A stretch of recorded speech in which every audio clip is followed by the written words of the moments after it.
जय श्री लक्ष्मी जगन्नाथ आपण मानक मो चैनल बहुत बहुत स्वागत। आज मुझे कहबी चरण स्पर्श करी कहीं प्रणाम करने उचित।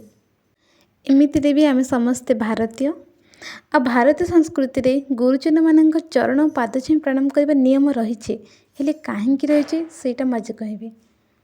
चरण छुई प्रणाम करने अर्थ हो गुरुजन मान व्यक्तित्व आदर्श और विद्वत्ता निकट में नतमस्तक हेबा।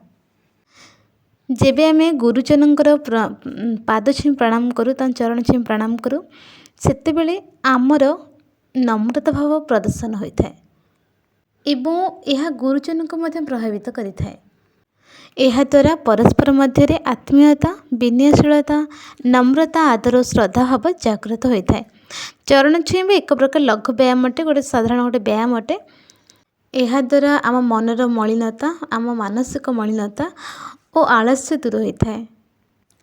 आम शास्त्र में कहुई कि प्रणाम करने समय किसी कहुई आपण मान कहूँ सभ्य न सभ्य स्पृष्टव्य दक्षिणीन च दक्षिण अर्थात बाम हाथ में गुरुजन बाम पाद और दक्षिण हस्त दक्षिण पाद स्पर्श कर।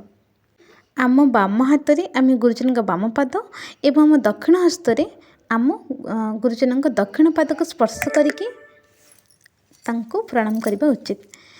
आउ जेकोसी परिस्थिति के गोटे हाथ प्रणाम करवा ना सब बेले दुई हाथ जदि आमको दुई हाथ मानकर आम कड़े जाऊे एवं आम हाथ टेकी पारना तेबे आम केवल मथा नुआई प्रणाम करने दरकार। केवल मथा नुआई देले चलो किंतु केवे गोटे हाथ टेकी प्रणाम करें कि गोटे हाथ में पाद छुई प्रणाम करें। गोटे हाथ टेकी प्रणाम कराए गोटे हाथ रे पाद छुई प्रणाम कराए यही विषय में शास्त्र किसी वर्णित अच्छे। जन्म प्रभृति यत् किंचित सुकृतम समुपार्जितम तस्सर्व निष्फलम जाति एक हस्ताभिवादनात्। अर्थात गोटे हाथ में प्रणाम व अभिवादन करने उचित नुहे। एपरि कले जीवन सारा अर्जन कर पुण्यफल निष्फल हुए।